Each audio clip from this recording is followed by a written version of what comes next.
সংগঠনৰ ডিপু মাঞ্জা আৰু ৩৬ নং ৰাষ্ট্ৰীয় ঘাইপথ অৱৰোধ কাৰ্যসূচী নহল ৩ ঘণ্টা সুৰক্ষা কৰ্মীৰ হাতত ছত্ৰভংগ পথ অৱৰোধকাৰী সংগঠনসমূহ বিজেপি NSCN IMৰ মাজত হোৱা গ্ৰেটাৰ নাগালিম চুক্তিৰ প্ৰতিবাদত শান্তিপুৰত KSA AJYCP ASU আটছা SYCৰ জোৰ সমদল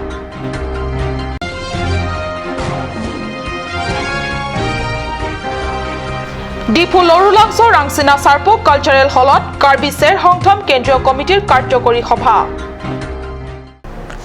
নমস্কাৰ অসমীয়া প্ৰাইম টাইমলৈ স্বাগতম জনাইছো মই সঞ্চয়িতা তেৰণপিয়ে এতিয়া আহিছো প্ৰথমটো খবৰলে কাৰ্বি আংলঙত শীঘ্ৰে 244 অনুসূচী ৰূপায়ণ গ্ৰেটাৰ নাগালিমত কাৰ্বি আংলঙৰ ভূমি অন্তৰ্ভুক্তিৰ বন্ধ কৰা আৰু কাৰ্বি আংলঙৰ দৰে হস্ত অনুসূচী এলেকাত বড়ো জনগোষ্ঠীয় লোকক পাৰ্বত্য জনজাতি প্ৰদান নকৰা আদি প্ৰধানকৈ তিনিটা মূল দাবী ৰূপায়ণৰ বাবে ৰূপায়ণ কৰা হয় 3 ঘণ্টীয়া ডিপু মাঞ্জা আৰু ৩৬ নং ৰাষ্ট্ৰীয় ঘাইপথ অৱৰোধ কাৰ্যসূচী শনিবাৰে পুৱা প্ৰায় 11 বজাৰ পৰা KSA KABS আকসু আইকসু ASU AJYCP আটছু আদি 17 সংগঠনে যৌথভাৱে ৰূপায়ণ কৰে পথ অৱৰোধ কাৰ্যসূচী বিজেপি আৰু NSCN IMৰ হতে ইতিমধ্যে সম্পাদনত হোৱা গ্ৰেটাৰ নাগালিমৰ চুক্তিৰ বিপক্ষে আছিল এই যৌথ শক্তিৰ প্ৰতিবাদ কাৰ্যসূচী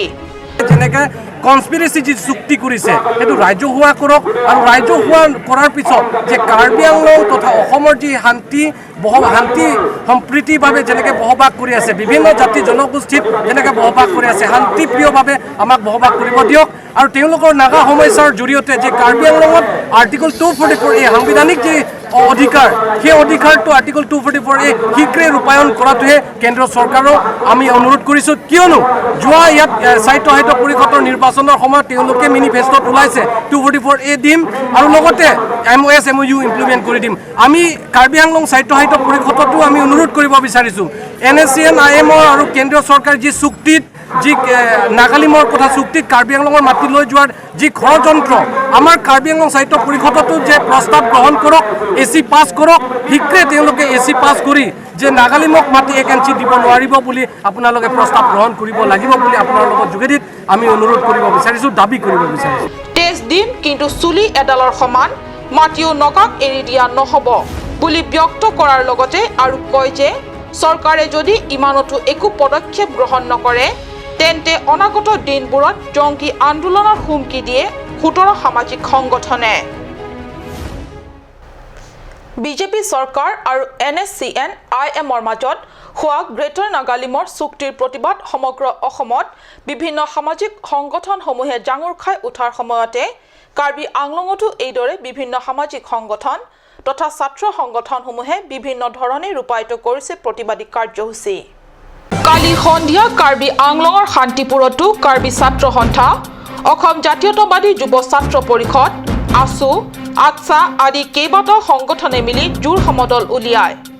বৃহৎ নাগালিম চুক্তিত অসম ভূমিক কোনো পধ্যে অন্তৰ্ভুক্তিকৰণ সহ্য কৰা নহব বুলি কেন্দ্ৰীয় বিজেপি চৰকাৰৰ বিপক্ষে এই জোৰদাৰ প্ৰতিবাদ সংগঠনসমূহৰ আজিৰে জোৰ সমদল কাৰ্যসূচী লোৱা হৈছে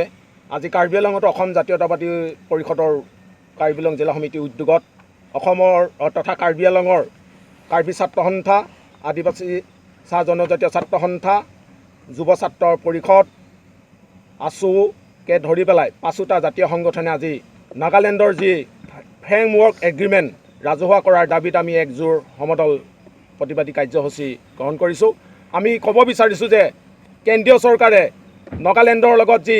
অসমৰ ভূমি দিয়াৰ যে সিদ্ধান্ত গ্ৰহণ কৰিছে তাক অতি শীঘ্ৰে বাতিল কৰিবলৈ আমি দাবী জনাইছোঁ আৰু অসমৰ মাটি যে 1 ইঞ্চিও যে আমি এৰি নিদিওঁ সেইটো আমি পুনৰবাৰ কেন্দ্ৰীয় চৰকাৰক জনাই দিব বিচাৰিছোঁ আৰু আমি ক'ব বিচাৰিছোঁ যে কেন্দ্ৰীয় চৰকাৰে অসমৰ জাতিধ্বংসী সিদ্ধান্তবোৰ অতি শীঘ্ৰে বাতিল কৰক আৰু অসমৰ চৰকাৰখনে যি নিবিকা ভূমিকা গ্ৰহণ কৰিছে তেওঁক তাৰ এই অসম চৰকাৰখন আমি ধিক্কাৰ দিছোঁ অসমৰ সৰ্বানন্দ সোণোৱালে এই অসমৰ যি এইটো জ্বলন্ত সমস্যাটোৰ ওপৰত তেওঁ নিমাতি কইনা ভাও জুৰিছে সেইকাৰণে আমি সৰ্বানন্দ সোণোৱালক আমি আজি এই সংগ্ৰামৰ থলীৰ পৰা আমি তেখেতক ধিক্কাৰ দিছোঁ অসম জাতীয়তাবাদী যুৱ ছাত্ৰ পৰিষদ জিলা কমিটিৰ জিতু ফুকন কাৰ্বি ছাত্ৰ সন্থাৰ সভাপতি বিজয় আসুৰ সভাপতি ৰাজকুমাৰ তেলী প্ৰমুখ্যে বিশিষ্ট ছাত্ৰ নেতাসকলেও বৃহৎ নাগালেণ্ড চুক্তিৰ বিপক্ষে উলিওৱা জোৰ সমদলত ভাগ লয়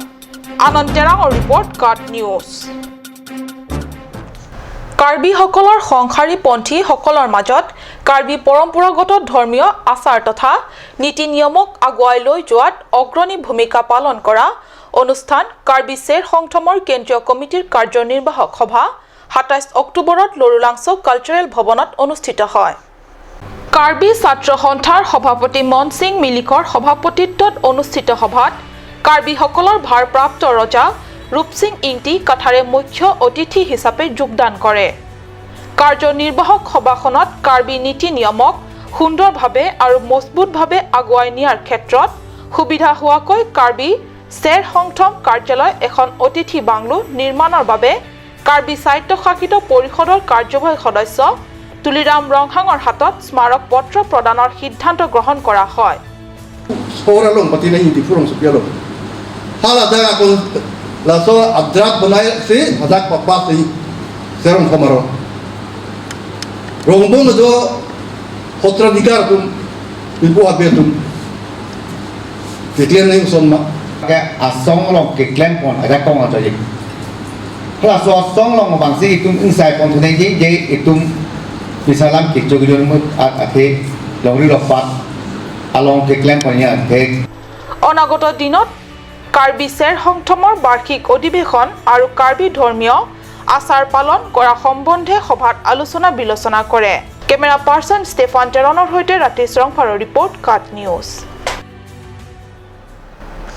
সবকা সাথ সবকা বিকাশ স্লোগান দি ভাৰতীয়ৰ মন জয় কৰি শাসনৰ গাদীত বহা বিজেপি চৰকাৰৰ আজি 3 বছৰ তথা ৰাজ্যত 2 বছৰৰো অধিক সময় অতিবাহিত কৰিলে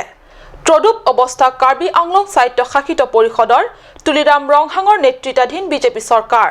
জিলাখনৰ শিক্ষাৰ প্ৰাণকেন্দ্ৰ স্বৰূপ ডিফু চহৰৰ মাজমজিয়াত থকা বেচিক ট্ৰেইনিং চেণ্টাৰ আৰু দায়িত্বলৈ যোৱা পথ আজিও চূড়ান্ত শোচনীয় অৱস্থাত হয় প্ৰত্যেক দিনাই কাৰ্বি আংলং জিলাৰ বিভিন্ন প্ৰান্তৰ পৰা শ হাজাৰ হিচাপত ছাত্ৰ ছাত্ৰী তথা প্ৰশিক্ষণাৰ্থীসকল আৰু শিক্ষকসকলৰ লগতে শিক্ষা বিষয়ক বিভিন্ন উদ্দেশ্য লৈ আহে কেন্দ্ৰলৈ কিন্তু চাওক এহেন চূড়ান্ত শোচনীয় পথেৰে দিনত যাতায়াত কৰি আহে হাজাৰ বিজাৰ লোক এয়ে বিজেপি চৰকাৰৰ সবকা বিকাশৰ নমুনা ভালদৰে মন কৰক বাৰিষাৰ বতৰত কি অবৰ্ণনীয় পথেৰে আহযাক কৰিবলগীয়া হয় মানুহবোৰে ইমানেই যথেষ্ট কথা নহয় এনে অবৰ্ণনীয় পৰিস্থিতি আৰু আছে কাট নিউজৰ দৰ্শকসকলক জনাবলৈ আৰু দেখুৱাবলৈ শিক্ষানুষ্ঠান দুখনৰ নাই বাউণ্ডাৰী ৱাল নাই খাবলৈ উপযুক্ত খোৱা পানী নাই ভাল প্ৰস্ৰাৱ আৰু শৌচাগাৰ এনেকৈ চূড়ান্ত দুখজনক অৱস্থাত চলি আছে এই দুখন শিক্ষানুষ্ঠান নীৰৱ উচ্চ শিক্ষা বিভাগৰ দায়িত্বত থকা কাৰ্যবাহী সদস্য জগত সিং ইংটি এইবোৰ দেখি এই ক্ষেত্ৰত মুখ্য কাৰ্যবাহী সদস্য তুলিৰাম ৰংহাং নেতৃত্বাধীন বিজেপি চৰকাৰে দেখিও নেদেখা কুলিৰ ভাও জুৰিছে বুলি অনেক সচেতন মহলে ব্যক্ত কৰিছে কেমেৰা পাৰ্চন ষ্টেফান টেৰনৰ সৈতে পংকজ ডেকা কাট নিউজ পশ্চিম কাৰ্বি আংলঙৰ 5 নং ৰংখাং পৰিষদীয় সমষ্টিৰ অন্তৰ্গত বৰথল কমিউনিটি হলত দশম আৰু উচ্চতৰ মাধ্যমিকৰ ছাত্ৰ ছাত্ৰীসকলক শনিবাৰে কাৰ্বি স্বায়ত্তশাসিত পৰিষদৰ অধ্যক্ষ হৰেন সিং বেয়ে প্ৰদান কৰিলে একোখনকৈ স্কলাৰশ্বিপৰ চেক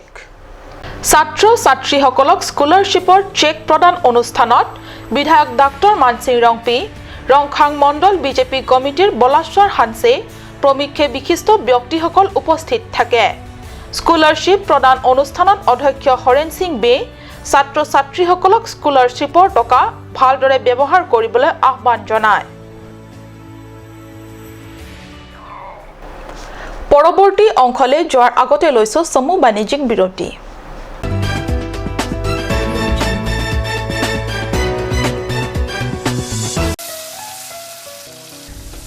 বৰ বেলেগ ধৰণৰ গোন্ধ আহি আছে যে জুতি লগা আসলতে ইয়াৰ আৰত কি আছে ইয়াৰ আৰত আছে কাঞ্চ সৰিয়হৰ তেল স্বাস্থ্যসন্মত বিশুদ্ধ আৰু সোৱাদযুক্ত Atur Kimi Outlet opposite LDRB Difu Karbi Anglong Assam 10% off in every kitchen and dining items like Hawkins, Flux, Milton, Treo, Shreya Iron, etc. 10% off in makeup and cosmetic products.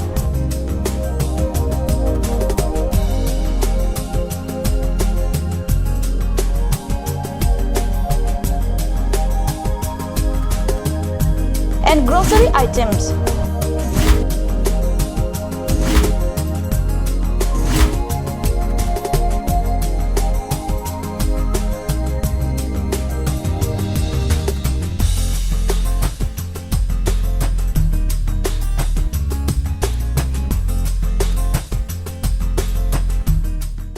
আপুনি বাৰু বিশুদ্ধ খোৱা পানীৰ অভাৱ অনুভৱ কৰিছে নেকি? এতিয়া আৰু চিন্তা নাই, কাৰণ বজাৰলৈ আহিল কাঞ্চ ৱাটাৰ। বিজ্ঞানসন্মত উন্নত মানৰ প্ৰক্ৰিয়াৰে প্ৰস্তুত কৰা কাঞ্চ ৱাটাৰে আপোনাক দূষিত পানীৰ ভয়াৱহতাৰ পৰা আঁতৰত ৰাখিব। কাঞ্চ water. Kanj, Assam Hill Small Industries Development Corporation pen Arniwang Hemalong akenang sa hormu ason selam pontanglo.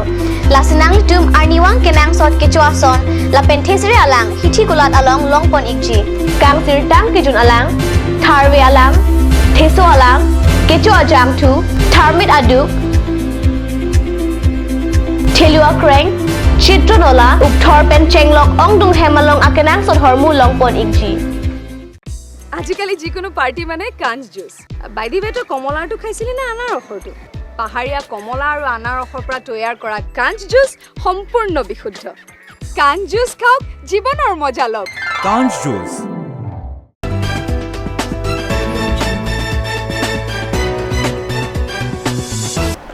বিৰতিৰ পিছত পুনৰ স্বাগতম জনাইছো বাতৰি মজিয়ালে। এতিয়া আগবাঢ়িছো পৰৱৰ্তী অংশলে।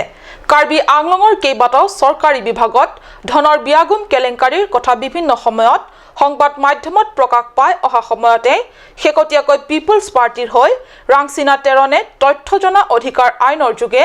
মীন বিভাগে কাম সম্পূৰ্ণ নকৰাকৈ ৩০৮.৬৪ লাখ ধন অসৎ উপায়ে আত্মসাতৰ তথ্য লাভ কৰিছে। লাভ কৰা তথ্যমতে বিভাগটোৰ পৰা ইতিমধ্যে নিৰ্মাণ সম্পৰ্কীয় কামসমূহ ঠিকাদাৰ ব্ৰনছন ইংটিয়ে অৰ্ধ সমাপ্তিকৈ এৰি থৈ কোটি কোটি পৰিমাণৰ ধন আত্মসাত কৰি পেলাইছে, যদিও কাগজে পত্ৰে সকলো কাম নিখুঁত হোৱা বুলি দেখুৱাইছে। ইমানেই নহয়, জিলা মীন বিভাগ কমপ্লেক্সৰ নিৰ্মাণৰ নামতো ২৫ লাখ টকাৰ খেলিমেলিৰ অভিযোগ উত্থাপন হৈছে। কাৰ্বি পৰিষদৰ অধীনস্থ জিলা মীন বিভাগৰ দৰে স্বাস্থ্য বিভাগ, শিক্ষা বিভাগ আৰু জলসিঞ্চন বিভাগতো CBI তদন্ত হোৱাৰ দাবী তুলিছে পিপলছ পাৰ্টিয়ে। মানুহৰ অন্তহীন হিংসতা আৰু লোভৰ বলি মাছবোৰ ঠাইডেন দি খুৰ্ণাত নৈৰ মাছৰ ধ্বংসযজ্ঞ কৰিছে মানুহে। এয়া চাওক মানুহৰ হিংসতা আৰু লোলুপৰ বলি হোৱা মাছবোৰ শ কেনেকৈ অ'ত-ত'ত সিঁচৰিত হৈ পৰি মৰি আছে। নমাটি পৰিষদীয় সমষ্টিৰ অন্তৰ্গত ডেনগাঁও এলেকাত থকা খুৰ্ণাত নৈখনত হেয়ে কমি আহিছে দিনক দিনে মাছৰ সংখ্যা। পৰম্পৰাগত ৰীতিমতে কাৰ্বিসকলে মাছ মৰা উৎসৱ পালন কৰিবলৈ গ'লেও মাছৰ ধ্বংসযজ্ঞ চলে এক অৰ্থত। যদিও প্ৰকৃতিগতভাৱে প্ৰস্তুত কৰা বিষ ঢালি মাছ ধৰিলেও সমগ্ৰ মাছৰ প্ৰজাতিটো নিশ্চিন্ন নহয়, কিয়নো প্ৰকৃতিগতভাৱে প্ৰস্তুত কৰা বিষে মাছবোৰক কম সময়ৰ ভিতৰৰ বাবে নিচাসক্ত কৰে। নিৰ্দিষ্ট সময়ৰ পিছত লাহে লাহে সুস্থ হৈ উঠে মাছবোৰ, কিন্তু ঠাইডেনে নৈখনত থকা মাছৰ পোনাৰ পৰা গোটেই মাছবোৰ মৰি যায়। সেয়ে তেনে নকৰিবলৈ অঞ্চলটোৰ মৎস্যপ্ৰেমী একাংশ ব্যক্তিয়ে মাছ মাৰি ভাল পোৱা ব্যক্তিসকলক আহ্বান জনোৱাৰ লগতে এই ক্ষেত্ৰত আইনগত নিষেধাজ্ঞা দিয়াৰ প্ৰয়োজন আছে বুলিও মতামত ব্যক্ত কৰিছে। হুজাই জিলাত চাঞ্চল্য, মাছমৰীয়াৰ জালত মাছৰ হলনি মাৰণাস্ত্ৰ। ডবকাৰ ওচৰত যমুনা গাঁৱত এই ঘটনা। যমুনা নদীত মাছ মাৰিবলৈ গৈছিল কেইজনমান স্থানীয় লোকে। চাওঁ আহক আমাৰ কাট নিউজৰ সাংবাদিকৰ এই ৰিপৰ্ট। হয়, যেতিয়া মাছমৰীয়াৰ জালত মাছৰ হলনি বন্দুক উঠিবলৈ লয়, স্বাভাৱিকতে অনুমান কৰিবই পাৰি উগ্ৰপন্থাৰ কাৰ্যকলাপ কেৱল ৰাজ্যৰ কোনো বিশেষ জিলা বা স্থানত নহয়। এয়া চাওক স্থানীয় মাছমৰীয়াৰ হাতত 303 বন্দুক। নদীৰ গৰ্ভৰ পৰা উদ্ধাৰ হৈছে বন্দুক। বাতৰি পাই ঘটনাস্থলীত উপস্থিত আৰক্ষীৰ উচ্চ পদস্থ বিষয়া। এই সন্দৰ্ভত আৰক্ষীৰ তদন্ত অব্যাহত আছে। ডকমকত পথ দুৰ্ঘটনা ডকমকা আৰক্ষী থানাৰ অন্তৰ্গত ৩৬ নং ৰাষ্ট্ৰীয় ঘাইপথৰ দাঁতিত বাগৰি পৰে এখন ট্ৰাক শনিবাৰে বিয়লি প্ৰায় 1 বজাত ডিমাপুৰৰ পৰা আহি থাকোতে ডকমকা পথত ছাগলী এটাক বচাবলৈ গৈ সংঘটিত হয় এই দুৰ্ঘটনা শনিবাৰে বিয়লি প্ৰায় 1 বজাত ডিমাপুৰৰ পৰা আহি থাকোতে ডকমকা পথত ছাগলী এটাক বচাবলৈ গৈ সংঘটিত হয় এই দুৰ্ঘটনা ঘটনাৰ ফলত আহত ট্ৰাক চালকজন ডিলাৰ নেপালী বস্তিৰ নিবাসী জিতেন গগৈৰ পুত্ৰ বাবু গগৈ বুলি জানিব পৰা গৈছে আহত বাবু গগৈক ডকমকা স্বাস্থ্য কেন্দ্ৰত চিকিৎসাধীন হৈ আছে আনপিনে পথত বাগৰি পৰাত সন্মুখৰ আইনা সম্পূৰ্ণৰূপে ভাগি পৰে ট্ৰাকখনৰ আৰক্ষীয়ে উক্ত ট্ৰাকখনক ইতিমধ্যে থানাত নি ৰাখি থৈছে আজিৰ বাতৰি ইমানতে সামৰিছো মই সঞ্চিতাই অসমীয়া প্ৰাইম টাইমৰ পৰা বিদায় লৈছো ধন্যবাদ